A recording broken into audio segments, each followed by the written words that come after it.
Greetings, survivors and friends, SHADOWFRAX here, shining a tuna can wall lamp on the custom map scene in Rust again, and I'm currently working on a showcase of some custom monuments too, so make sure you subscribe for that when it drops. But in the meantime, I wanted to give you an exclusive update because a lot of you enjoyed the video I made last month on the Project Nova Mars map and server.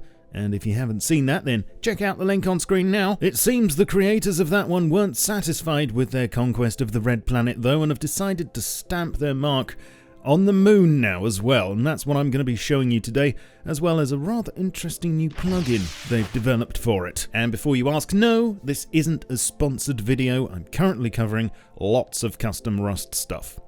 Rustum. So, here we are on the moon, and what you'll notice straight away, or at least what I noticed, is the lighting. As with the Mars server, a lot of effort's gone into trying to make the environment look as authentic as limitations will allow, but I think they've managed to do a pretty decent job. Everything's brightly lit by the sun, but with a black starry sky, and we'll investigate that in a bit. Instead of a 4K map, this one is only 1K, which is partly due to the logistics of creating the custom skybox, but could of course also mean a much tighter, more action-packed server. If you've seen the Mars map, then there will be some familiar sights here, and the mechanics are mostly the same, with different tiers of rad suits, oxygen tanks that need to be equipped whenever you're outside, and airdrops that land with rockets rather than parachutes. But this map is completely set inside a crater, with radiation at the edges that will murder you fast if you can get up there, and there are no vehicles of any sort, not even cars. Come on, it's not like you really need them. Also, there are a few new monuments you won't have seen before. In the center of the map, there's a single biodome this time, which is the only place here that you're going to find wood, animals, plants, and water, and will therefore also be your #1 place to meet other survivors, and likely be killed by them. A ring road goes around the outside of this, with a number of small monuments along it. First of all, a heavily upcycled gas station, which I think's a really clever take on the one we all know and love.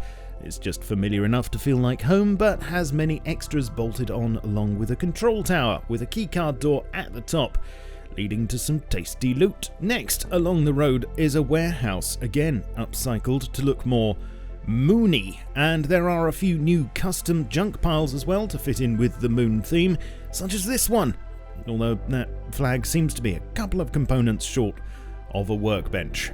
Is this something to do with the law? On the other side of the biodome to the gas station is another new monument, and this one seems to be a kind of water treatment plant with some towers that can be climbed to retrieve loot, and a control building that appears to have sprung a leak. The only major monument here can be found in the southwest corner of the map, where a large oil rig sits guarded by scientists, and in fact this also seems to be where they've all retreated to, as you won't find them guarding junk piles this time. But you say, if there are no helis on this map, what happens when you start hacking the hackable crate? How do the heavies get to where they need to go? Well, let's try it and see, shall we?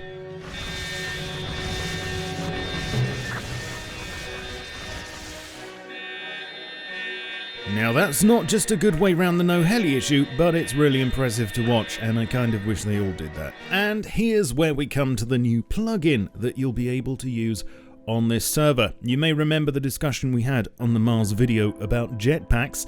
Well, we don't quite have those, but we do now have the next best thing. You see, as long as you have some oxygen in your tank, you can trigger a boosted double jump.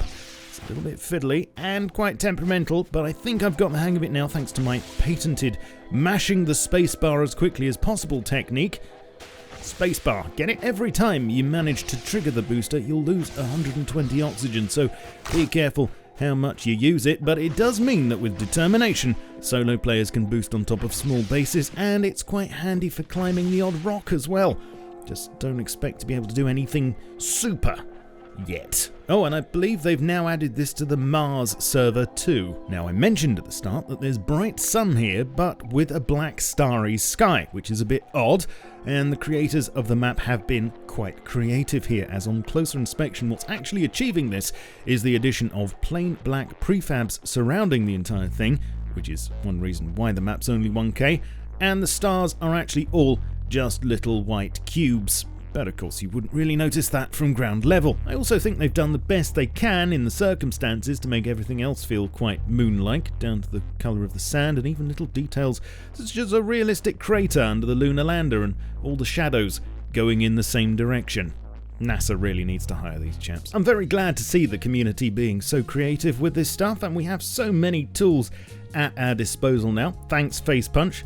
But if there are a couple of extra features that could be bestowed on us in future, I'd say that we need A, proper gravity controls for players and projectiles, so that we could simulate a low gravity environment, and B, the ability to fully modify the skybox and control the world lighting. Now that would be out of this world. I'd be interested to know what you think to this map, so please leave me your thoughts below, and I believe there's a server going live with it as soon as the forced wipe happens, which should be tomorrow, and that's Thursday, September the 3rd, unless you're watching this in the future, and I'll put all the details down below in the description. I imagine it will be very busy though. Like and subscribe to the channel if you enjoyed this content, please. Spank the notification bell too, for what it's worth, as YouTube ultimately decides whether they want that to work or not on any given day. You can catch me streaming stuff over on Twitch and stay up to date with my content on Twitter, Facebook, Discord, and my Steam group, links below. A massive thank you to my patrons as always for their support, and I shall catch you all soon, but in the meantime, keep calm and stay rusty. Cheerio.